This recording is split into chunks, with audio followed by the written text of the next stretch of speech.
Hey, everybody, welcome to another episode of The Creators Outlet. Please subscribe, comment, and share over on our YouTube channel. Share it out, tell a friend, and welcome our special guest tonight, our old friend Max the Cough Devill and Johnny Reed from Atrocity Press. What's up? Hello. What's going on, Great guys? citations. I don't got the COVID. I got the chronic cough. He get the cough from chronic. That's what he meant to say. You see, there it is. Nice. There it is. So, Johnny, why don't you introduce yourself to the audience and podcast listeners? My name is Johnny Reed, and I currently am writing for Atrocity Press. I'm co-writing a lot of the titles with Max, and I created most of the characters for Human Hunters. Oh, very good. And we know Max from Mary Machine Gun and Neo Tokyo. Neo Tokyo. Neo Tokyo, and just from hanging out in streams. Yeah, hanging out in streams and having a good time. Yeah. Hey, Pete. Dory, how are you? What's up? What's up? Pete's in the house. Dory's in the house. It's good stuff. And so how you been, Will? Oh, out of the hospital. They figured I was good enough to go home. When every time a nurse asked me if I could get her, if she could get me anything, I said, "Yeah, your number." Like, get him out of here, dirty old man.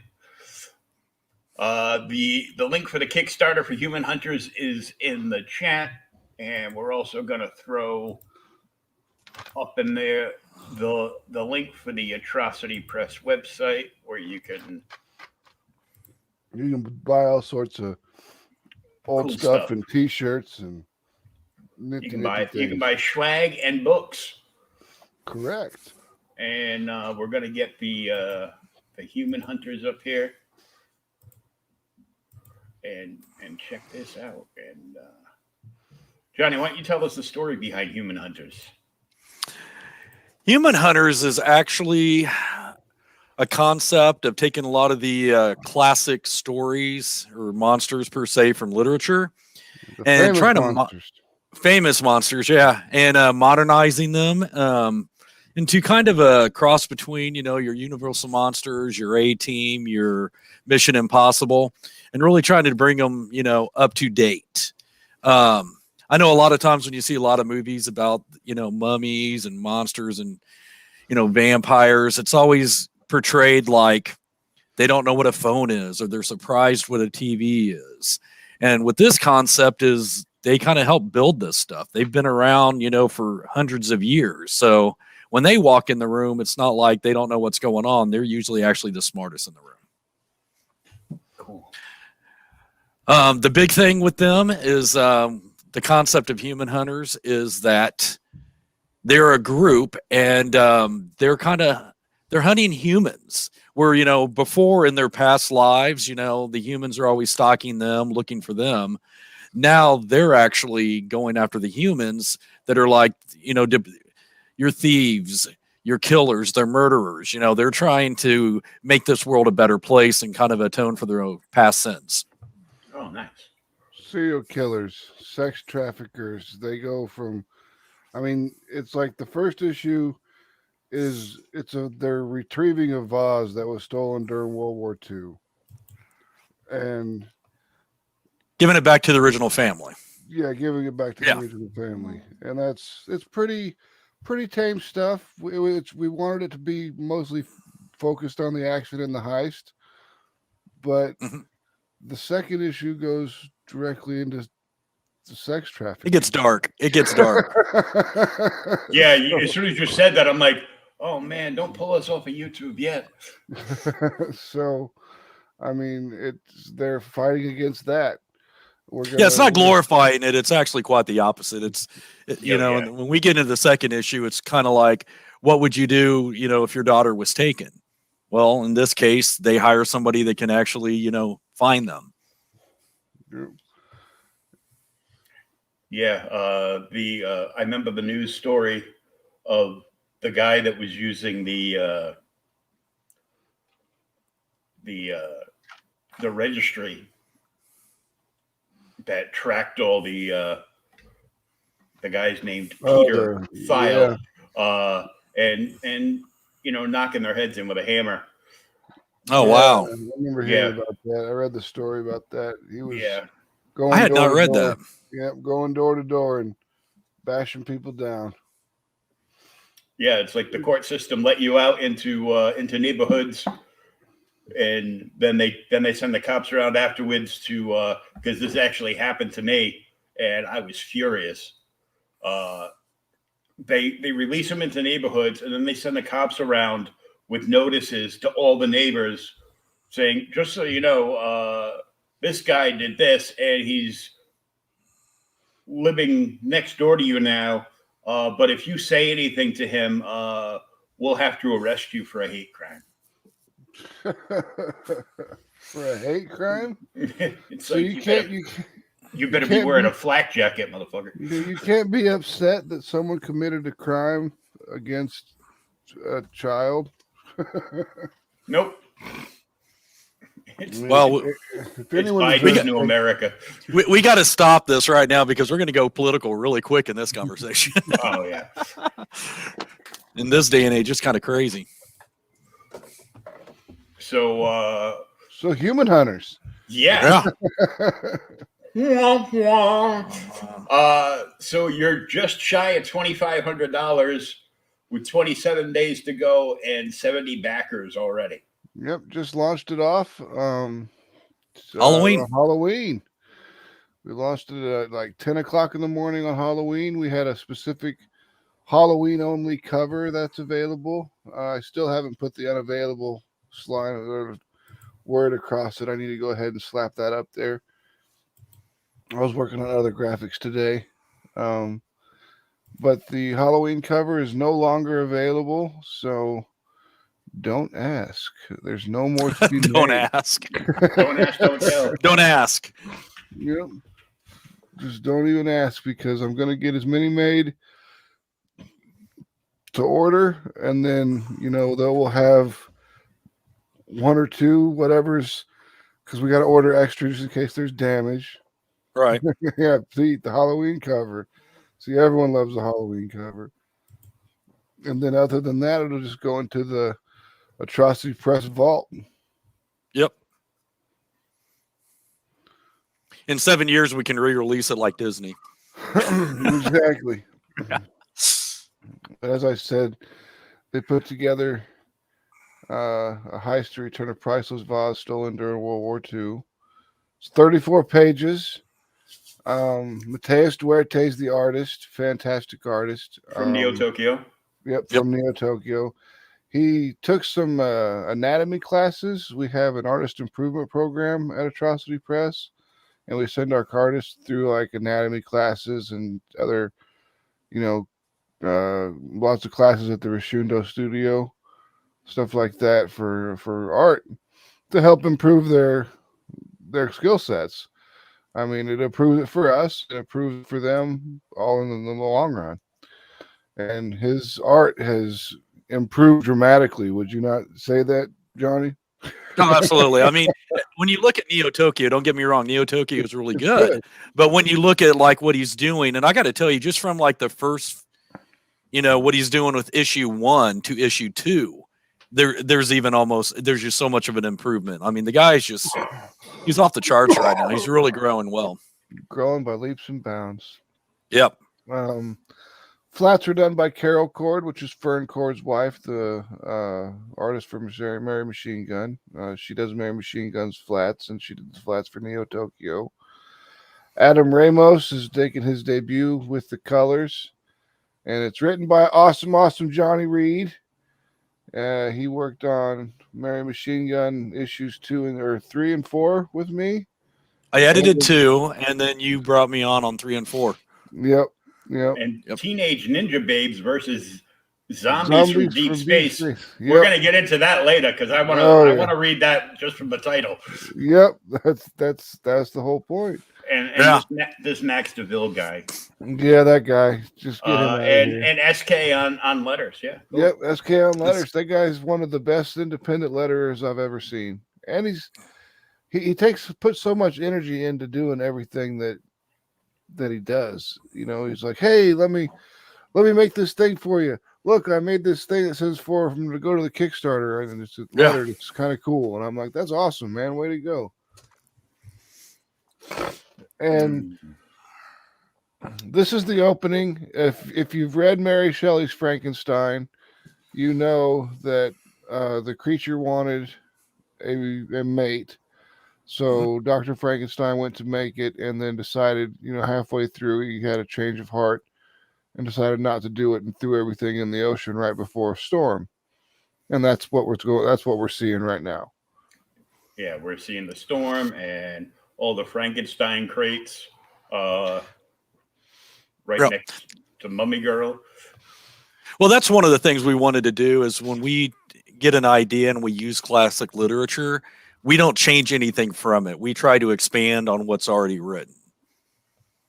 So this is kind of like the scene where basically he's contemplating, whether if he was doing the right thing. He doesn't want to bring another monster in this world. He doesn't want them to mate and have an army of monsters. And this is basically a scene from the actual book. And there was a storm going on at the time as well in the novel. Yeah. I know they changed that for the last movie they did there with what's his name? I forget. I didn't see it because everyone told me to stay away. They said stay away if you like the book. Well, I mean, when you think about it, any movie like The Bride or even Frankenstein with Kenneth Branagh, they actually had a bride of a Frankenstein. It was Kenneth Branagh. Yeah, and but even John McAvoy did one with a while back, but even with those, they actually created something that was not actually in the book. Yeah, they went further. Yeah. And this basically is just the next page showing, that where he's casting, the body that he created into the water. And one thing I really wanted to highlight here is this part here with the bubbles, and you can see the different shades of blue going into the lightning. I mean, it really adds depth. They did such a great job on the artwork and the coloring there. Oh yeah. And then this is one of my favorite pages. This is my favorite page. It's one of my favorite. Yeah, I love this page. Just from this page, that shit's about to go south. Or maybe north. Or north, actually, in this case. And this is basically where the lightning actually struck the ocean. Water's a conductor, and basically he had done everything but bring her to life. So with the lightning striking her, and if you can go up just a little bit more and show that hand. No, scroll back the other way. Scroll down. There you go. This is where you get that movement, which I think they did so well with the drawing and the coloring and the inking to really capture that with the shading where you see that hand moving. They added extra bubbles for the actual movement, which I just think is breathtaking. When I first saw that panel there, I was like, had that gut punch of like, wow, this is happening. Well, they get it. They get it. They get it. And then that's her coming out of the ocean. Yeah. And I just love those color palette that they chose for that. It's awesome, the blending. Wow, she looks a lot better than she did in the 40s. 1840s? Yeah, sure. Sure. And then we switch from the past to modern day. No, yeah, this is actually where the heist starts. Now, one thing to really, to highlight here is we've added some Easter eggs. Those guys really looking for things, and I got to give it to Max. Max did awesome here. The pictures behind her head are actually missing. I mean, they're paintings in real life that actually have been lost to time. So if you want to do your research and try to find them, there you go.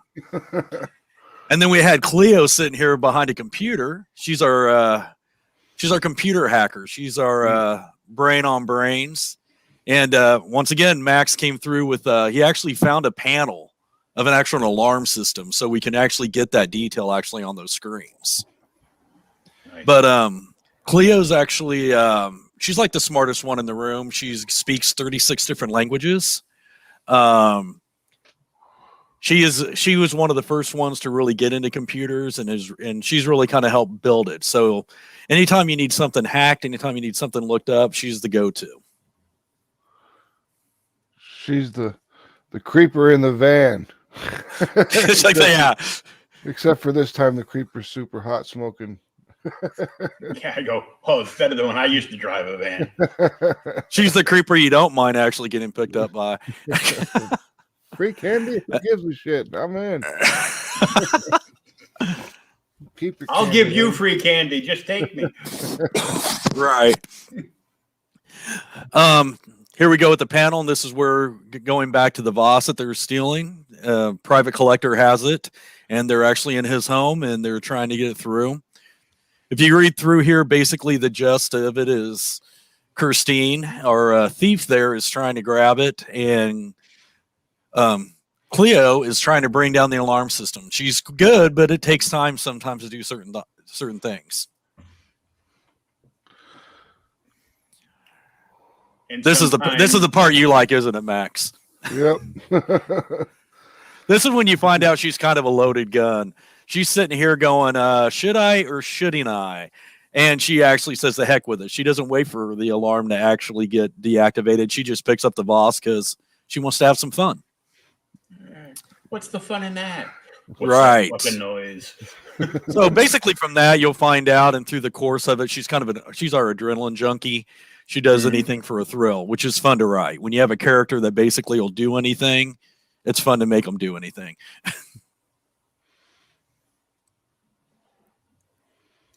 I was like the smile on her face in the panel. Yeah. She's like, yay, I did it. This is another one of our characters. That's JC. He's our Native American, as you can tell from the boots. He's actually her backup in this scene. On this panel here, he's like, I can smell 6 guards, and one of them just ate garlic. Do you want me to take them out, or do you want me to leave some for fun? So they have a little banter back and forth, and this is when you find out that JC is not just Native American, but he's also a werewolf. And the transformation is just sweet. I mean, the transformation is fabulous. I love it. Reminds me of American Werewolf in London. And of course, you can get Human Hunters on digital. If we wouldn't be a we call that the Australian variant. Yep, the Australian variant. I had not heard that. That's bloody brilliant. I love that. Well, I don't know about you, but I'm not shipping a book to Australia for $70. Hey, if they want to pay for the shipping, they can ship it. But is that what it's up to now? Yeah, it was pretty high. It was pretty ridiculous. Renee from that did Fiendish from Renee Droz there. She used to work at Marvel and had enough of their crap and quit. And she had to send a physical tier to Australia after they lifted the thing, and it cost her like a little over $70 to ship one book. Is it still under lockdown to where you can't mail to Australia? Because it's been that way for a while. They supposedly lifted it, but I don't know. I'll have to look into that because I've got a package that needs to go to Australia. I think they might have lifted it, but good luck with them trying to get it because the cops are going to take it and quarantine it and hold it for probably 6 months or something. Yeah. They're pretty hardcore about it. Cover A, Mateus Duarte, the interior artist. We always believe the interior artist should have the standard cover A because if the guys can do the interior art, he should be good enough to do at least one cover. Yeah. That is something that irks me. It's my pet peeve too. I got to agree with you. With look at all the pretty covers we have. I go, yeah, that will look nothing like the interiors. Do you have, if you can, I always felt like I'm the flip side of that coin, where if you're good enough to do a cover, you're good enough to do the interiors. Ooh, that kind of art is hard. Oh, I'm sorry. Did you have to work for that?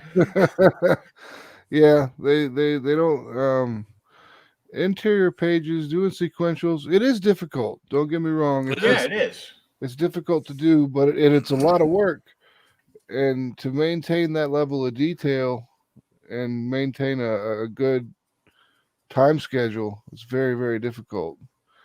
But it just means that you need to evolve yourself to be able to figure out which details are important. Mm-hmm. That's like the joke why I always say why Jim Lee finally got promoted to run DC, because they got tired of waiting on his artwork. Yeah.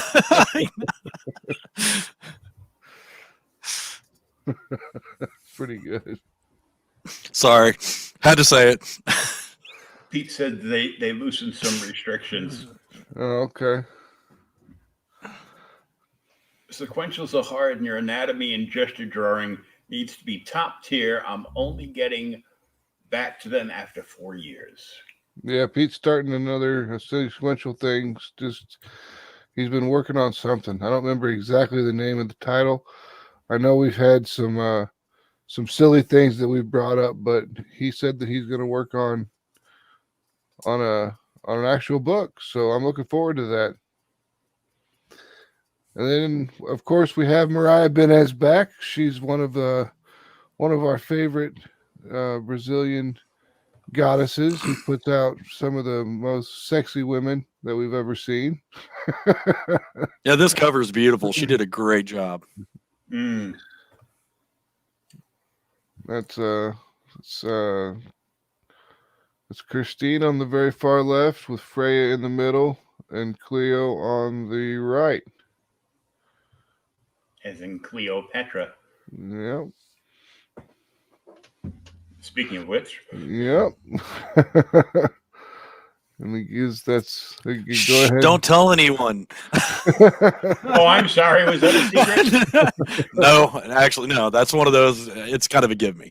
Yeah, it wasn't one. We've got plenty about the characters that we're keeping pretty close to the chest, and we're going to release as the story is told, because there's no reason just to do. I always hate how they just do origin story.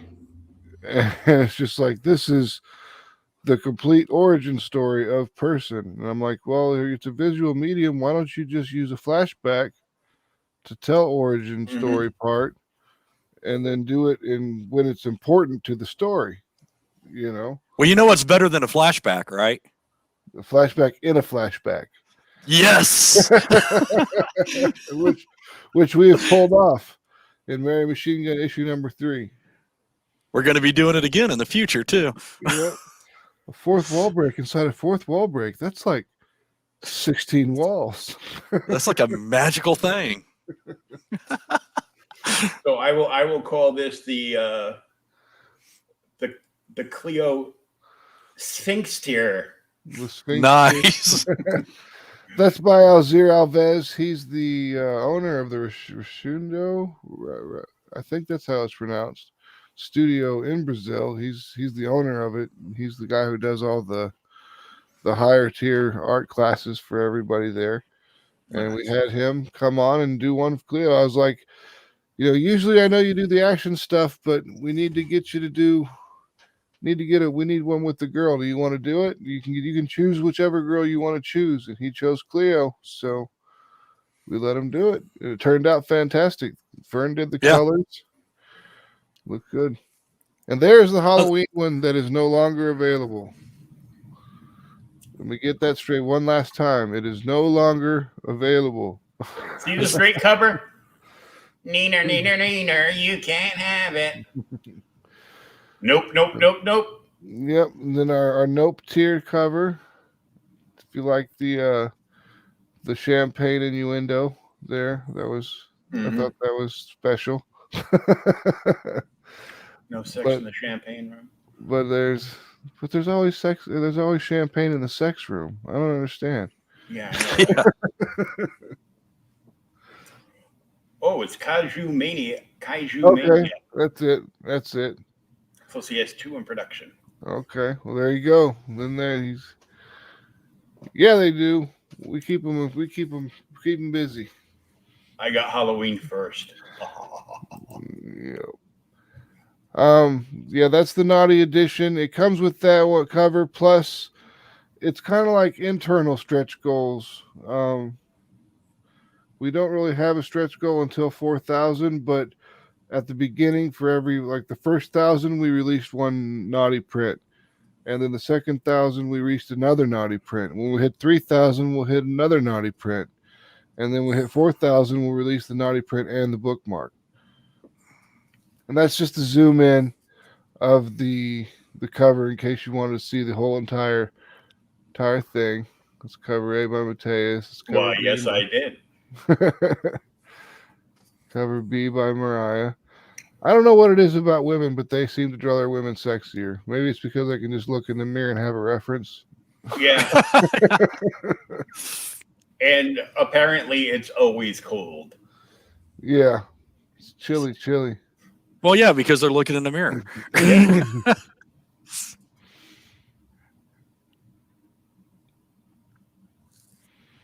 like the pearls. Oh, it's the cover you can't have anymore. Yeah, I'm going to have to put the slap across there. Then I put the Atrocity Devil Pred heads on there just for that one. Fitting in a way. Yeah. Yeah. And then I realized I had to cover up the camera because Fernando he had drawn the picture and then put the camera in and then taken the picture that he originally drawn and shrank it to fit inside the camera like viewer. So it actually it's legitimately the same picture. So I was like, that's pretty awesome. And that's our first naughty print, which has been released.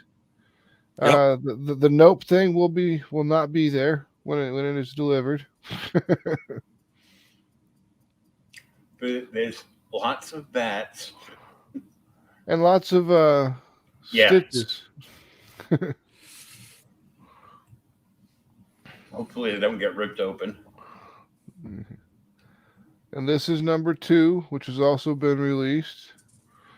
Nope here, but over here is. Yeah. Shh. So we'll be doing a little bit more later today. Yeah. Put the Atrocity Press logo up there. Kickstarter did. No one said anything about it, but we'll cover it up just to follow the rules. Just another stretch goal. Yep. These are. Is that the third one or the fourth one? Fourth. Okay, that's the fourth one. Yeah, that'll come out at $4,000, and so does the bookmark will come out at $4,000 at that as well. Here is the cover. The cover for the Human Hunters 2022 calendar, which is probably the sexiest cover we've had yet, and that is our girl Freya.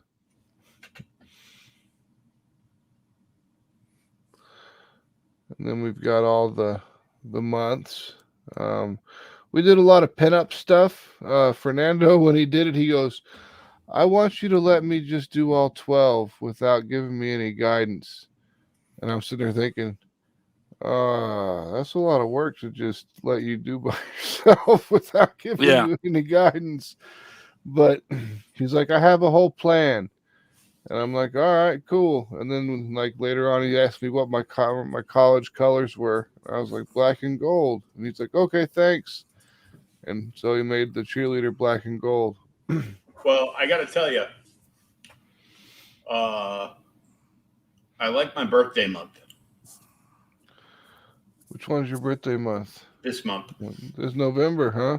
Mm-hmm. Yeah, Freya, the reflectiveness on that stuff, on her boots and the corset, it's just awesome. And when the recolor comes for the cards down below for the stretch goals, it's even more cool to the point where I'm like looking into getting it made as a foil card, just to have it made as a foil card because that. And I'm just like, awesome. She's wearing boots and a corset. Yep, that's pretty much it. We got some underpants. I just stopped at the fat booty. Like I scroll through and I see October. I go, yes, the cheerleader. Will the cheerleader save the world in this one too? Maybe. She's And pretty of course, good. it wouldn't be anything without one of Max's 6-foot standees. Yep, which is right. Yeah. I have one here of Mary Machine Gun. That one is Kirstine, excuse me. Should look badass. We have a plan, since we do them all the time, that for each one we'll do another girl, and then we'll create it to where the bottoms of them, you can like set them up next to each other so the smoke kind of like connects together and they can all be standing in one shot. I think that'd look awesome. Oh, cool. Yep. So 4K is the bookmark. 5K is trading card 1. 6 is trading card 2. And 7 is trading card 3. 8K is the poker chip, which I spelled wrong with the spell that switched the R and the I. Oh. Should be Kirstine. Yep. Look at all these things we're finding today. You were probably watching Christine because it was last month on one of the horror channels. So there's a poker chip for all of them. Yeah, you need to get the 10K because thanks to Monty Michael Moore, I started collecting poker chips from campaigns I banked. Did you get the one from Mary Machine Gun? It was pretty sweet. I've got the poker chip for the second one right over here. Give me a second.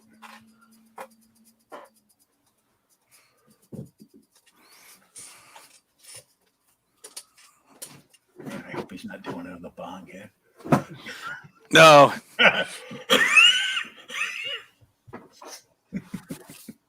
Oh.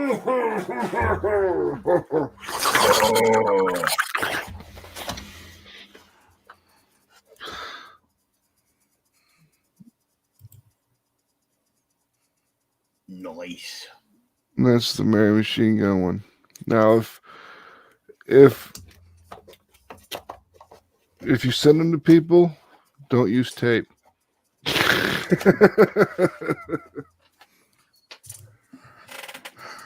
Learned that the hard way. We had some damaged ones that I have to replace.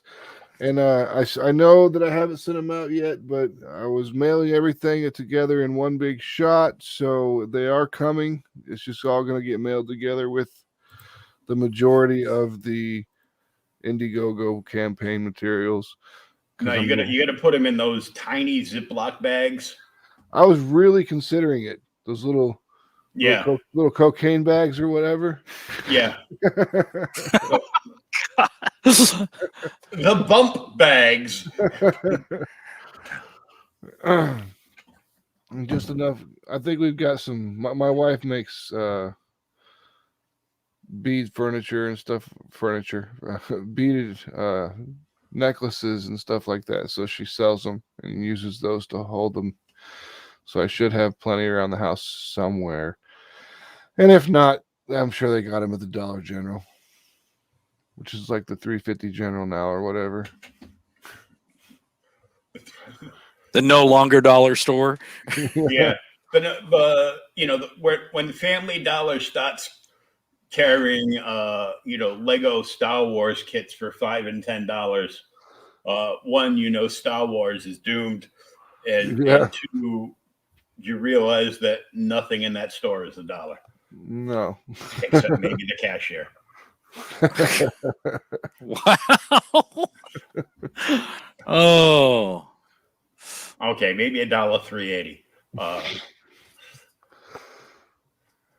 And then that's the bookmark that we used the same art from it because I really liked it. Mm-hmm. The trading cards are recolors of the some of the calendar pieces. Yeah. Yeah, I like this one. Yeah, I don't know. I think Fernando's was pink and white was his colors for his school. I'm not sure if it was him because I know it wasn't Johnny's school. I just know that now when I make my next cup of coffee, I'm going to have a slice of pie. Hey, it's my birthday. Woohoo! Yeah. Damn. And now, do you see why I want to make that foil? Oh, I'm sorry. Did you say something? Yeah, that's reminding me of an old thing we used to say back in the 70s. A supposed dirty limerick about a woman that flushed her parrot down the toilet. I see your hiney. It's nice and shiny. I think I'll bite it. I have never heard that. Me neither. And we haven't released the poker chip mock-ups because we're not close to it yet. So we figured why bother until we start getting closer, and then we could put little circles on bigger circles. Right, we'll leave that one right there. No, we'll go to my birthday. There we go. So $10, you can get the digital edition. Yep. $15 for cover A, cover B, and the physical comes with the digital. Yes. You can either buy the digital alone, or you can preferably, unless you're in Australia, buy the physical and get the digital. That way, if you're afraid to touch the cover because you wanna get it graded, you can do that and just read it on your tablet or your computer. Yep, still read it. Calendar is a 25. What's the size of the calendars, Max? They're 8.5 by 10.5. They're the desk calendars. They're just like all the other calendars we released. Okay. Just like the Neo Tokyo one. We're thinking about getting them made to where they're the 12-inch by 12 inches. They got the big thing, but it's just these fit in Geminis. And the others don't. And we would have to get special boxes for the big 12 by 12 inch things. Yeah, so more money. Until we make that much money, we can't really be doing anything special and having special boxes made. Because you got to make like 150, 200 of those boxes. Yeah. You all right? Yep. Allergies that time of year. Yep. And that's the cover collector. That's the Safe for Work edition. It gives you all three of the covers plus the digital edition. And then that's the Not Safe for Work cover.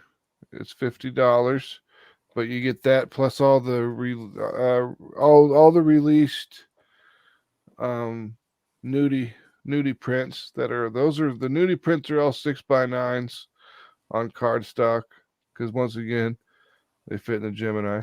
Mm-hmm.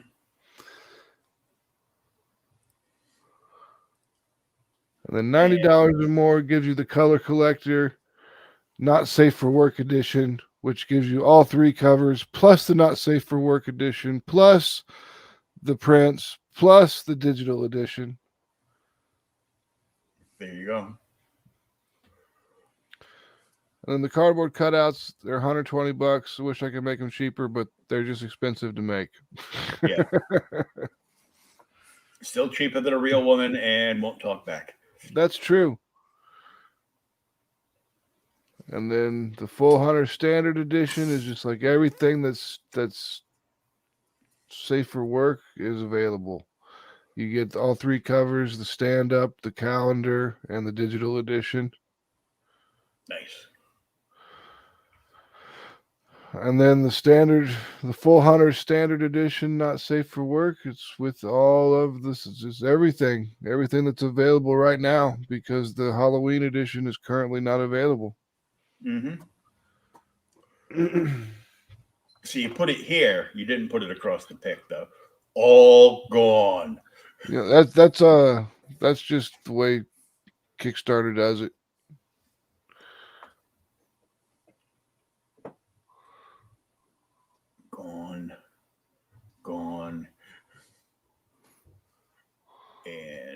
gone. We did have one backer on the full hunter, which I was happy to see. Someone got it all. They're really getting into human hunters. I like that. Yeah, well, they wanted everything that wasn't safe for work, and the calendar, and the standee. I can't wait to. And the Halloween cover, which was a 24-hour deal. So, yep, whoever it is really, really wanted it, and I'm happy. Thank you very much, backer. You're a super sexy person. Thank you. Got sexy backers left and right. So, how many issues you looking at this to go? Till I die. Yeah, until people quit reading it. Till you die. Till I die. Oh, we went up. Another backer. $2,500 even. Damn. Yeah, we've already completed the scripts for issue 2 and 3, and we're starting on the outlines for 4. Oh, actually, I already started the outlines for 4, 5, and 6. Oh, nice. Yeah, it's going to be an ongoing series. It's going to be something that we do often. They probably won't all be 32 pages. It'll probably dip down in between 24 to 28 pages, depending on what the story requires. Because we always try to end it on a cool beat, to make people want to read more. But it's like almost to be continued without the cheesy to be continued line. Yeah, it's the story break wherever it makes sense to have that cliffhanger moment. Exactly. Hey, we were a fan of the old Batman and Robin. Yep. Last time. Come back, same back time, same bat channel. Oh, I thought you meant the old Batman and Robin, the old serials. No, that's what I was saying. Well, I was talking about the 1960. Was it 1966? Yeah. Yeah. No, not the old serials. I actually own all of them. So nice. I haven't seen them in a long time. I own the 1966 ones. I got them when I got the special edition when it came out on DVD. Yeah, I didn't have that much money when it came out on DVD. I had to. It was like getting a piece of my childhood back. I wanted to, but the one thing that stopped me was my rent being like $2,000. Oh yeah. And I'm like, well, my kid and I need a place to live, and then not much longer after that, my body decided, yeah, you're gonna die, and I did. But then they kicked me out of hell, and I am back. I didn't get any superpowers or a cool spawn suit or nothing. I'm like, what the hell? Man, that's no good. Why didn't they give you anything cool at least? I mean, can we come on, give me something badass? Let me start fires from a distance or do something cool. They did. I spent 3 years in a hospital getting sponge bathed by women. Oh, there you go. That's my excuse. Like, why are you in the hospital again? I miss 20-year-old girls giving me sponge baths. Oh. And then asking a nurse for Viagra because you're sick of peeing on your good shoes. And they actually grant that request in the hospital? No, they don't. I didn't think so. There's always one deadpan nurse that is like everything by the book and takes her job way too serious, and the rest of the nurses bust out laughing, and she gets really angry, and she's the one that writes it down. Doctor, we have a request for our patient. Yeah, it's like, we think he needs to go. He's asking for Viagra so he doesn't pee on his good shoes. And then they realize that I didn't even come in with shoes. So I was gonna say, do they even have shoes at the hospital? Don't they make you take them off? Because the last time I was at the hospital, oh yeah, they make you take them off, but and I had to get a stent put in my knee because I had like a 95% blockage and my toe was black. And I was like, you know what? I know that black is bad when it comes to like your toe. So let me go. That's like frostbite, but I hadn't been out in the cold. If you know what I'm saying. Oh so, yeah. Like the VA hospital, they're like, well, we're just gonna lop it off. And I'm like, No. Okay, whatever. I guess that's what I gotta go do. I guess I'm gonna lose my toe. And then I'm in just ridiculous amounts of pain. I mean, just my whole foot feels like it's on fire. And I'm screaming for pain medication. They say they gave me morphine, but I don't believe it because I've had morphine on the battlefield and that shit made me stupid. Like do. Like, you ever seen Deadpool and when he gets stabbed in the head and he's all like, and cartoon characters are dancing around? That's a morphine shot. They had me on a morphine drip. Yeah. A double morphine drip because I had two 18-inch open wounds on my right leg down the left and right side. One was for an exploratory, and the other one was for an acute fasciotomy they did. Wow. And that's when all my organs died, and I came back like 2 months later. And it was painful, but it was worse because morphine apparently makes me trip balls, and they had me on. They had to intubate me like 6 different times. So every time they took me off, I would breathe on my own for about 20 minutes to a half hour, and then I would code again. So they did a trach down here. Yeah. So I could breathe on my own. And one time on the morphine, I thought I was the Joker, and I was fighting with Harley, and I ripped her throat out. And in case it was actually me ripping my trach out and throwing it across the room. Oh shit. Yeah, they eventually had me. I hate being restrained. It's like a claustrophobic reaction to me. Oh yeah. And yeah, they had to tie me down because I would wake up and freak out and didn't know what the hell was going on, and I would just stop ripping lines and wires out of me. Well, when I was at the hospital at the VA, I was in so much pain, as I said, that I those things they stick on you to like read all your vitals and stuff like that. I sweat them off. I was so hurtful that I was just pouring sweat out of my body, and I just sweat all these things off. And I'm hitting the button for the nurses, and I guess it was during shift change or whatever. Mm-hmm. And they had my foot in this boot that kind of inflates so they know not to bump that foot or whatever. Yeah.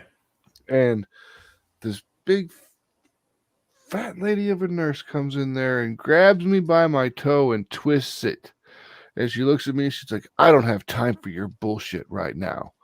And I just ripped the IV out of my body and jumped up, and I was just like, what? What did you just say to me? And then she wasn't so hardcore no more. It was weird.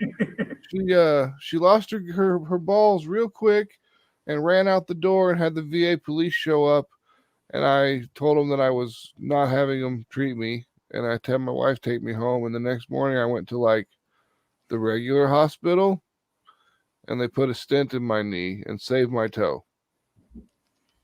Ta-da! So congratulations. Max can still count to 21 when he's naked in the shower. Exactly. I can still do it. Johnny's like, I didn't sign up for this shit. What the hell? I was like, not even going to comment on that. How did he get to 21? He's only got 20. Oh no, I got it. Just didn't need. I got it. Just didn't need it. And now I will be up all night with that picture in my head. Thank you so much. Bam. Thanks, Will. Now I have a picture of naked Max in the shower in my head. Counting to 21. 20. 21. You were gonna have the most horrific dream of Sesame Street you've ever had in your life. Nice. 1, 2, 3, Emo 4, 5, 6, 7, 8, 9, 10, 11, 12, 21 is Oh, now we're going to the Schoolhouse Rock. That's I gotta do it. That I always wondered why they had you count to 12 on that show when I was a kid, and then I realized that it's probably mostly because of a clock. Yeah. But I remember as a kid, I was like, something why are they they don't teach kids to read anymore. Yeah. I'm like, why are they counting to 12? Why don't they just count to 10 or go to 20? I don't understand. Maybe it's just for the song. I'm not, as I'm getting older, I'm like, it's because of a clock, dummy. And now they don't even have it because everybody uses digital. Yep. Yeah, and it would be too difficult for us to teach children how to read a clock now. Yep. Remember when all the teachers said that you'd never have your calculator on you all the time? Yeah. and now you do. It's like liars. I have everything. I have a phone and a video camera and a calculator. And a library. And a library. And a whole library. Encyclopedias of information on here. I can go to Encyclopedia Britannica and look shit up directly. Got a dictionary and a thesaurus. I could never say that word. Thesaurus. Excuse me. Yeah, I couldn't pronounce it when I was younger. It was that way with I was that way with burglary. I couldn't say burglary to save my life. When my daughter was little, she couldn't say certain words. Like drink was dink. Yeah. No, gink. Gink. Gink. Umbrella was bumrella. Bumrella. Bumrella sounds like a comic book character. It could be, yeah. Yeah. I actually had that when I was younger. I couldn't say R's. I had to go to speech therapy for years. And I remember it was ironic because we had new neighbors move in. I think I was about like 8. And I was talking to him. And my mom's like, forgive him. He talks fast and he can't say his R's. And they could understand me perfectly. And then she found out that they were from New York. So they'd be like, I'm going over there to the car. And I'd be like, oh, I understand you just fine. Which probably reinforced the bad habits of not saying your R's if you're hanging out with your neighbors who don't say their R's. Just made me want to move to New York. Yeah. You don't want to do that. No. No. So, Johnny, it looks like you got a little bit of a comic shop going on behind you. Yeah, I have my own comic shop in Kansas City called Brute Squad Entertainment. Nice. I was going to say plug it, but you just did. So comics, there you go. Toys and games. And games. And action figures. I got a ton of action figures. Yep, toys and games. He's got all sorts of toys, action figures, and I mean, like, not just, you go in there and you pick up your Marvel Legends. He's got those and everything, but he's also the dude that orders 5 of those fucking, what were they called? The the 5 Centurions or whatever you bought. Oh yeah, but that wasn't for the store. That was for me. I know. That's what I'm saying. Well, Hasbro had this HasLab thing, and they did because the Marvel Legends are like such 6-inch figures, and they do this HasLab, and they actually did to scale Sentinels from the X-Men. So these suckers are like, almost, 3 foot tall. And yeah, I had to buy 5 of them because it looked really cool. Oh my God, dude. Those things were mad expensive. Yeah. I say that. And then they just funded their Galactus, which was like $400. Yeah. I got one of those too. Of course you did. But what's crazy about it is like they just started shipping the Sentinels not too long ago, and just the pre-orders were going for over almost $1,000 on eBay. Originally $350, and it's like they haven't even shipped yet, and they're already 3 times the value. It's crazy the market right now. Well, yeah, because they're like a lot of people don't have that much money, like at certain times of the year, to drop on toys. Oh yeah. And this year with Galactus being released amidst the pandemic where people can't pay their rent, they're like, well, let's buy a few of those, and then around Christmas time, when the kids want them, we'll pump them up on eBay for like $800 to $1,000. Yep. And I mean, Galactus looked very cool.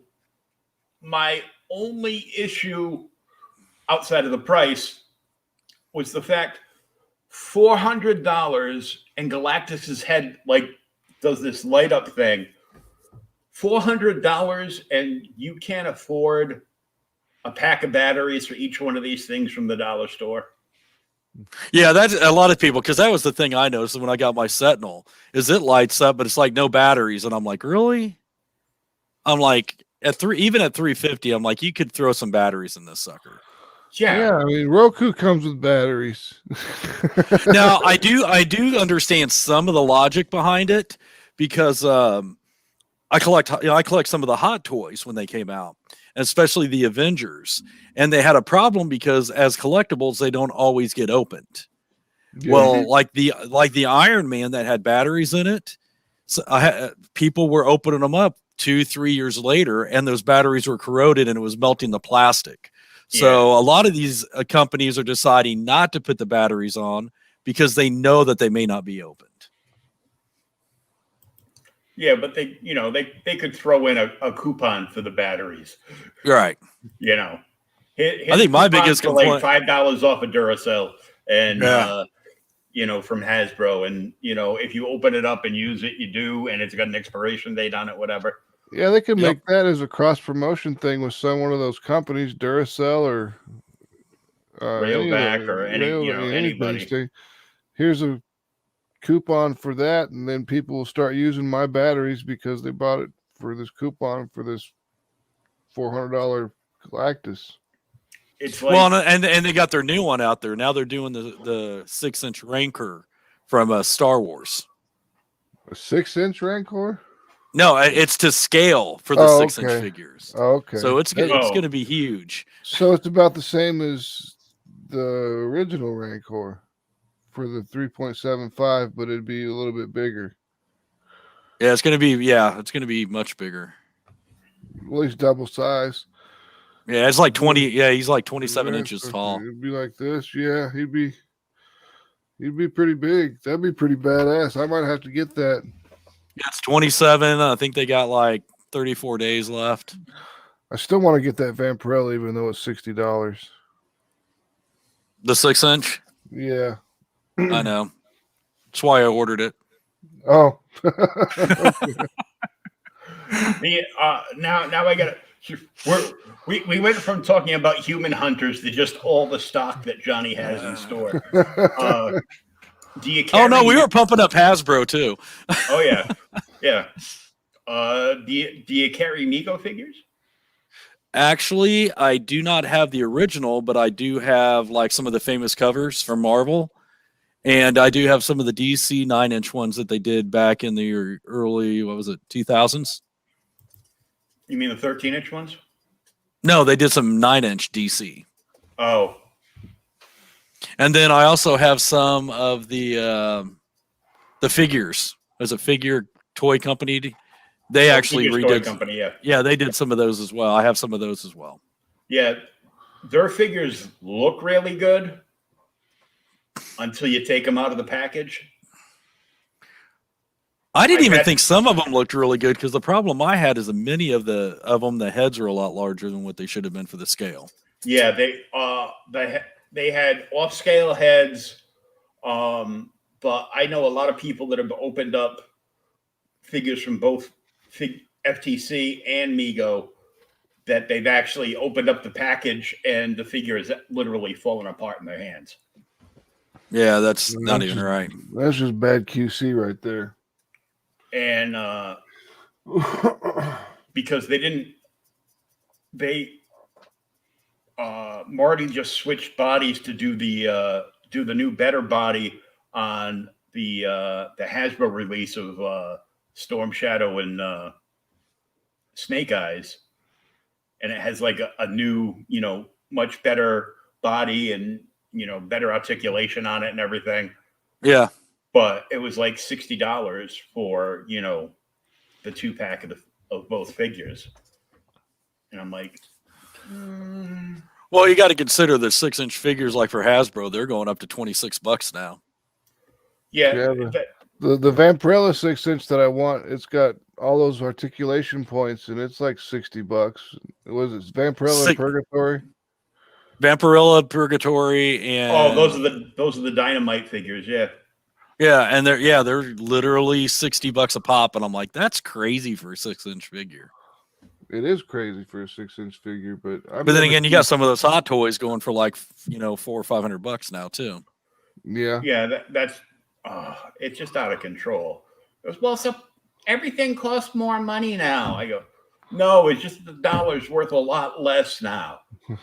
Well, I think a lot of it actually is the some of these guys is that they know that these collectors will pay the price. Oh, so they're bumping up the price, but the problem that they're not looking at is the longevity of the lines, because when you have a kid walking in a grocery store and they're like, "Mom, can you buy me this?" and the mom's like, or dad, and they're like, "Hey, this is $26." They're not going to buy that figure for that kid. No, it's just going to sit on the shelf forever. And what's going to wind up happening is at some point these collectors are not going to be collecting. You're going to have a new generation that they don't want to pay the prices, and they never were raised to buy them or collect them. Mm-hmm. Just like how many young, like, I started reading comics when I was like 4 and 5 years old. It's like, how many 4 or 5 year olds have like $10 to buy a new Marvel #1? Yeah. Not many. I mean, back in the day, when you could get, my dad used to be like, I could get a candy bar, a soda pop, and 2 comic books for $0.25. Is that when he was walking home uphill both ways? Yeah, no, but that was when in the snowstorm. He actually lived on a deck in the city, so I believe him that he could walk to the place and get the stuff for the $0.25. Oh yeah, I mean, I grew up in the '70s, so I mean, when I started getting comics, they were still 25 cents cover price. Yep. But not long afterwards, they jumped up to, they were at 30 cents for, I think, like a week, and they're like, now 35 sounds better. Yeah, I remember Captain America was like, Captain America still 15 cents or something like that. Yeah, and but even back then, you'd pay, if you paid $1 for a comic book back in the '70s, it was a 100-page giant. Oh yeah. Now, granted, back then we didn't know that the 100-page books were all reprints, but they were still 100 pages. Well, DC a few years ago was that they tried that, Rebirth, and it was like all issues were $2.99, which was nice, but it was like within a year or two, and they started jacking the prices right back up again. Oh yeah, hold the line at $2.99. Okay, it's been a minute. They forgot about that. Let's jack them up again. Hey, we're losing money. We're losing money. Yeah, then they started doing their 100-page ones in like Target and Walmart and everything, and they were like, they were $10, but they were trying to market to people that didn't go to comic shops but would see these, at the stores. And what would happen is everybody in line would pick them up, flip through them, ruin the books. The kids would, gook them up with the candy bar that they ate while they were waiting in line, and nobody would want them. So they would send them all back, and they would, destroy the ones that were like really bad, and the rest that were, okay and above, they would rewrap in a 10-pack for $10. You could pay $10 when they were brand new, or you could just buy the big bundle. And Marvel started doing that, where they put the Marvel bundles in, and then they would, people were like scoring like, certain like more expensive books in the bundles. And yeah, remember when Marvel used to fold the books when they mailed them to you, so they actually had the Marvel fold? It's an actual thing that's considered during CGC process, because they were when you subscribe to like Spider-Man, it would back come, in the day. yeah, it would come folded in half, long ways. That was like back in the 80s, wasn't it? Yeah. I know more recently what would happen. It was just the mailman folding all your comics in half and shoving them in the box. So if you hadn't picked up your mail like in a day or so, you would show up and they would be.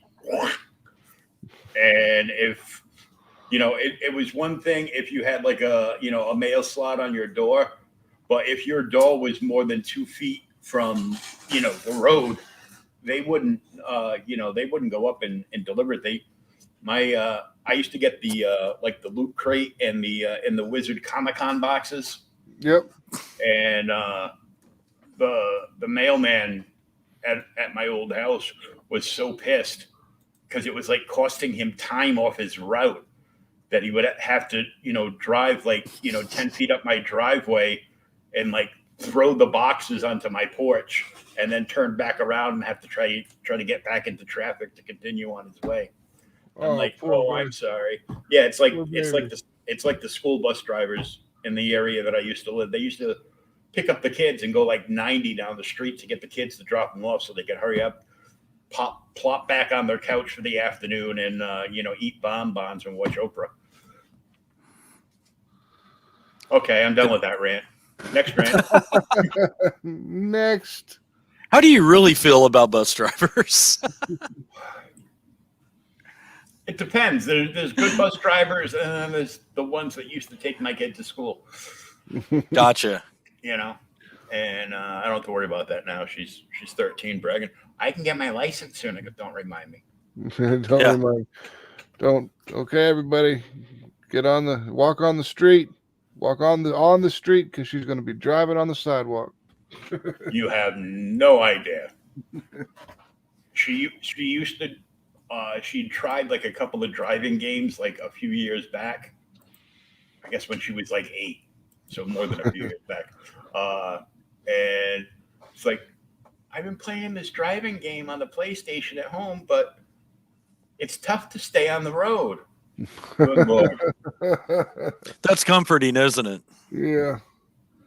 It's comforting to know that because I'm disabled, I don't go out much, and also that I'm on the second floor, so she can't come crashing through my living room. That's good. That's what you think. I know. I've seen that car that caught air and went through that apartment on the second floor. Yes. Yeah. So, Johnny, why don't you private message me the website for your store if you got one? Oh, gotcha.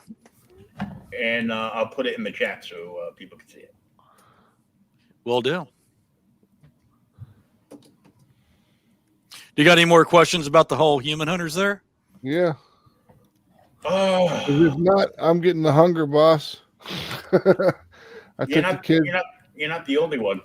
I took the kid to the swimming lessons this evening, and then came back and they wanted Taco Bell, which I just can't stand Taco Bell, so I didn't get anything to eat. And I came home and grabbed a quick hamburger, but I need to grab something else. Yeah, I don't like Taco Bell. I like real Mexican food. Exactly. Yeah. But the kid loves it. He loves Taco Bell. He used to get his nachos with no beans and no meat, and now he just gets it with no beans, but he buys a bean burrito. So I don't understand his Can I get logic. a meat burrito? I mean, I don't understand his logic behind it, but whatever. He's 5 or 7. Yeah. I keep thinking he's 5. He's 5. Oh wait, he's 7. Where did the time go? Oh, I made some comics. Never mind. Yeah, pretty much. So your website is under construction. Yeah. Yep. That would be Max, my computer guru, helping me with that. Yeah, we're working on. He's got a point of sale system that allows him to connect everything with his online presence, and we're working with that company to get that integrated first. So once we get that integrated, everything behind that will be quick. He's going to have really cool things at the store. He's going to have like miniature painting classes and people that have like Warhammer days and Magic days and all sorts of days. They're playing D&D all the time. Yep. He's got I got a theater sitter. Now, the one thing to keep in mind, I mean, to let you know, my store's only been open for 2 weeks. I had one previously for 8 years at a different location, but we had a fire and then we had to close down. So this is kind of a brand new opening. So that's why it's the website's under construction, because we're just now getting back under our feet. And Max is keeping me quite busy because every time I turn around, it's like we got to be writing some more comics. we do. We need to write another Human Hunters, and then we need to write some Ninja Bimbos or Ninja Babes from. Oh yeah, that's what I wanted to talk about. There you go. You want to get into that one? Yeah. Okay. So I'm sitting at home one night, and Max calls me and says, all right, dude, check this out. Teenage Ninja Bimbos versus zombies from deep space. And it's exactly what you think it is. And I said, I'm in. He didn't even have to describe anything else to me. That's all he said. And I was like, we're doing it. This is going to be brilliant. It's like a Skinamax ripoff of the Turtles, but different. Pretty much. I've got some characters here. Oh, here we go. All right. Ask and thou shalt receive. This is Rachel, I believe is her name. She's got the hook swords, and I don't remember exactly her superpower. They've all got. I'll explain it to you in a second. This is Micah. She's got the ninja, the nunchucks and the shredder style thing. She's our rollerblader. So she's our strength. roller derby girl. So she's very forward attacking. She's just let's go, hit him, crush it.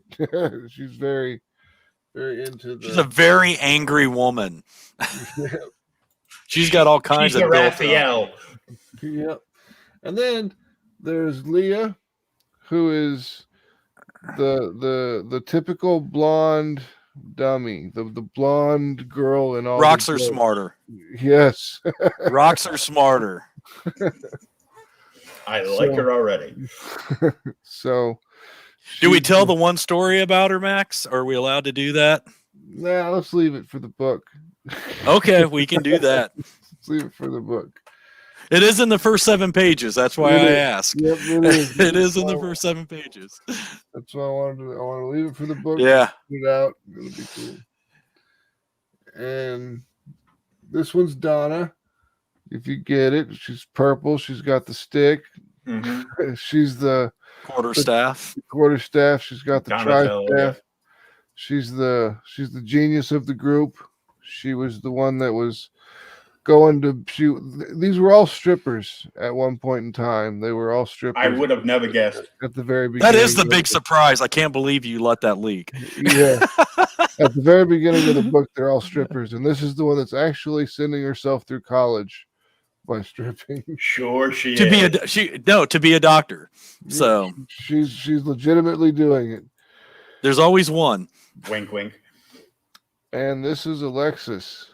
So we gave her the cool little Vegas style mask with some X-23 type claws and stuff like that, but they're still got the ninja stuff. It'll be awesome. It's a book kind of like where nobody is safe. Let's put it that way. You know how like in The Walking Dead, it seemed like anybody could get it at any time. Mm-hmm. That's this book. We might kill off a main character just to do it, just to get rid of them. You know, maybe we got someone else in mind. But this is Alina. It's their ninja master. It's the one who teaches them, and trains them on how to from being strippers that are stuck in a zombie apocalypse into being master ninjas stuck in a zombie apocalypse. So the whole story of the situation is a comet comes and hits New York City and releases this green gas, which either it knocks everyone out and either kills you, which it kills like 90% of the people. It turns about 5% of them into zombies. It doesn't do anything to about 4% of them, and 1% of them get like kind of superpowers. And just so happens that all our ninja girls, they were survived and got superpowers. Hey, we know my thought process why I think it happened. we got girls that are super smart, like supernaturally smart, supernaturally fast, supernaturally strong. One that's supernaturally stupid. Yeah, one that is supernaturally stupid. Yes. Sorry, Leah, you might not last too long. Maybe not. It's if I could show you the script of how the first issue, it's so funny. Is how she just gets, yeah, she's fun to write. How many times she gets knocked unconscious? She gets knocked unconscious like at least 3 times in the book. It's great. Just the first issue. Just the first issue. When's that one set to launch? It's one of the next ones coming out. We've got Mary Machine Gun issue 3 and Love and Death and Teenage Ninja Bimbos or Teenage Ninja Babes, excuse me. I changed it from Bimbos because I figured if we put that on Facebook, Facebook's going to say, oh, that's derogatory. So then they'd start hammering my account, and I just said, well, we'll just change it to Babe. Or, well, first off, I was like, we'll just take it off completely. Just Teenage Ninjas versus Zombies from Deep Space. And then Johnny was like, well, let's use Babes. That's not derogatory. And I was like, hey, all right. Plus, we still maintain the original kind of idea of it. It doesn't have quite the bite that the other one does. Maybe a limited cover for that. Yeah, maybe we'll do a limited there you cover for it. The Bimbo cover. Yeah, you gotta hide the word. You gotta hide the word bimbo in the back. Like they do the or just have the babes crossed off like with spray paint and have it actually underneath it. It'll be a secret perk. Yeah, won't be advertised anywhere. Here's the secret perk. I always wondered how those secret put a brown paper bag over it and be like, take a chance. I always wondered how the secret perks work because I noticed that they had them on Kickstarter. It was like secret perk or something like that, and I'm like, how does that work? I don't know. I know they've got them on Indiegogo too, and I'm not sure exactly how it works. It's something you have to do through the account. It's something that you do through emailing everybody that's on your email list. Ah, okay. So it's a secret perk, but only to people that like pre-signed up for the campaign. Oh, okay. Gotcha. That's pretty cool. That gives them a reason to drop by and hit the notify button. Yeah, it'll let you do like a. It's almost like letting you do like an extra featured tier, but only to like the people that follow. Yeah, yeah. I might do that next time with Mary Machine Gun. Actually, make a special cover available to only the people that signed that checked in. Yeah, that. Yes, good. Yeah, good. I know some people that have done they'll do the secret tier for the first 24 hours of launch. So anybody that signed up can hit the secret tier. It'll take them to a special link. They can back that featured 24-hour perk, and once the 24 hours is gone, so is that like yeah, that's how we did the Halloween tier. So we did the Halloween tier. We gave it 20. Well, we said it ends at 10 a.m. on Sunday or whatever, or on Monday. Monday. And then we just started. We made sure to start the campaign at 10 a.m. on Sunday. Yep. That way it's a 24-hour period. Awesome. So everybody get behind Human Hunters, and it's nothing but stretch goals from here on out. Yep. And lots of good stuff, great art, very cool story. And, who would know more about comic books than a guy that works in a comic shop? Yeah. Lots of people, actually. Oh, yeah. No. Well, I worked in a comic shop too, from the age of 15 on up. So he knows a lot. He's always like, "Remember when this happened?" And I'm like, "Dude, I don't remember when yesterday happened." So I can remember shit in comics much better than I can remember what the hell I had for breakfast this morning. So yeah, there's that. Yeah, I'm kind of there. I grew up just reading all the Marvel, all the DC, and then when I got older, I got into all the indie stuff. So yeah, that's what I did too. I started, once I discovered like my first ever comic book store, I was like, "What's that?" Because all I knew from Marvel was Spider-Man and the Hulk. I didn't know anything else from Marvel. Oh, see, I started with X-Men. None of that stuff was on the lone spinner rack in the little pharmacy up the street from my house. So, and that was the only place around me to get comics, like close to my house, that my mother would let me traverse to when I was little. Yeah, there was a grocery store that was like 2 miles from my house that had a magazine rack, and they had comics on it, and that's where they actually had a pretty good selection of comics. They had all the Marvel Conan stuff. They had the of course they had like, DuckTales and all those kitty cartoon stuff. But that's where I got my buddy Spawn #1. When he was nice. he had an appendectomy and he was in the hospital, so I brought him a comic book to read, and it was Spawn #1. I was like, "Hey, this one looks badass, and it's #1. Sweet, here you go, dude. Wish you would have held on to that." Because it was the misprint. It was the miscolor, the color. They misprinted the colors on a certain set of runs of those on the cover. That's worth a pretty penny now. I just crack up because I look at McFarlane's toy site once in a while, and hey, if you spend this much money, I'll give you a free limited edition Spawn book. I'm like, how about you keep the Spawn book and you just give me a bigger discount? There you go. Yeah, that'd be great. They're giving away those Spawn books that they've got. We've got these held out back from the 90s. We'll get rid of this crap. Clear out some warehouse space. When he was announcing, the new Spawnverse, and we're gonna have a book every week, I go, oh no, I went through this crap in the 90s. I fell for this shit from you once. I'm good. Yep. I mean, I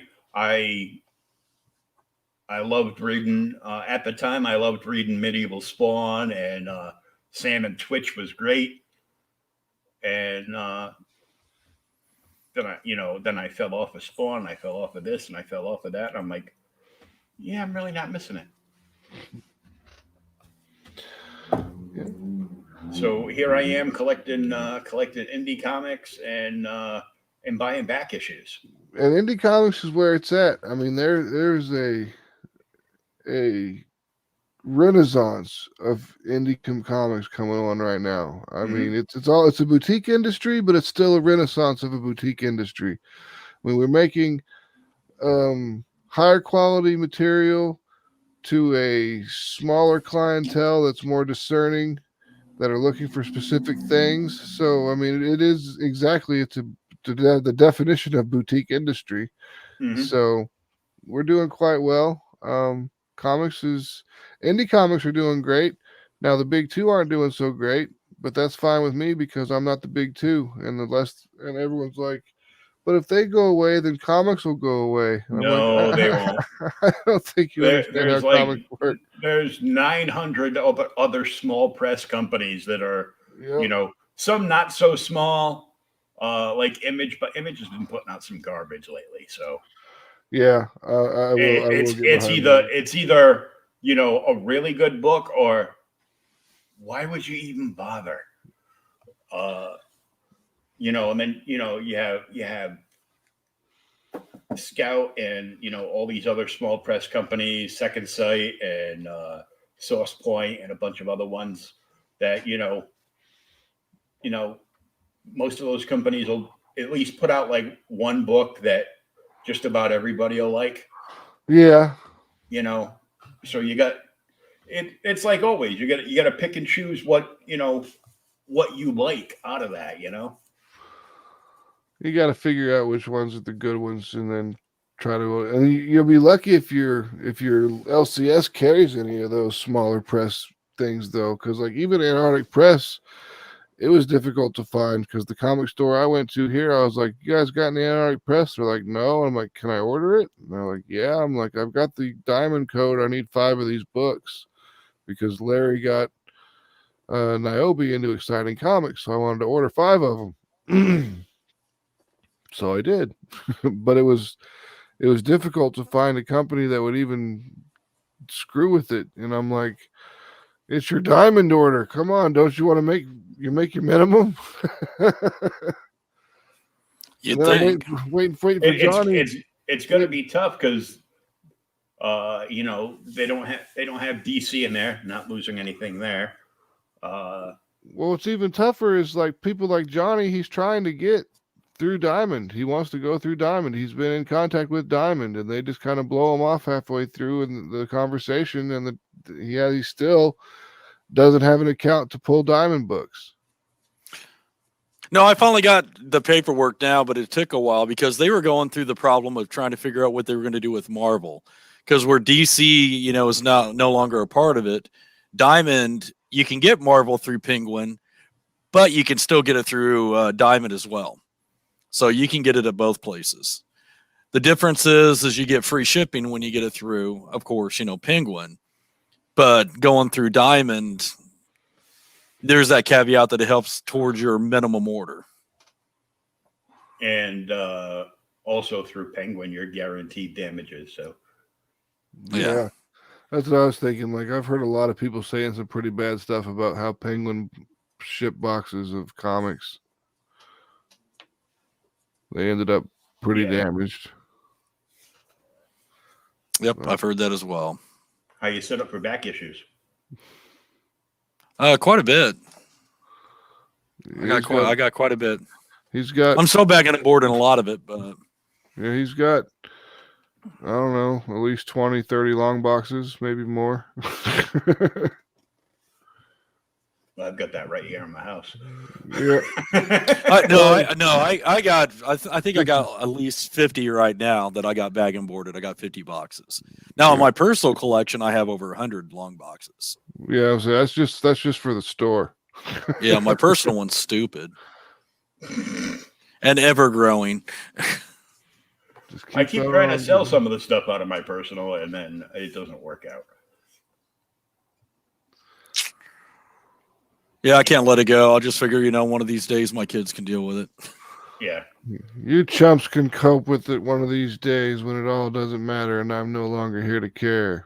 Yeah. Right now they don't care about them. I figure, one of these days I'll leave this earth, and they'll run the gauntlet figuring out, which one wants what then. They'll start looking up on eBay and they'll be like, Jesus Christ.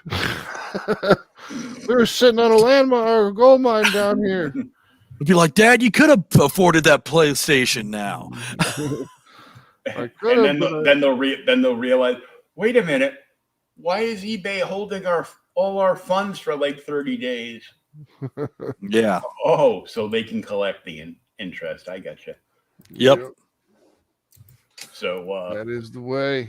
This is the way. Everybody get behind this book. Max is going to get behind some food. Johnny's going to get back to his house. He's gonna go home and write some more and fall asleep or something. And, and we're gonna download this and upload it to the podcast platform and tag everybody afterwards. And we thank you for tuning in tonight. Don't forget, tomorrow afternoon, special time, 6 p.m., we're going to have Russ Leach from Only Death Can Save Us from the UK will be on with us tomorrow afternoon and 11 p.m. tomorrow night. We'll be on with the Sean Zilla Art Show at 11 p.m. Eastern. Nice. I like both Russ and Sean Zilla stuff.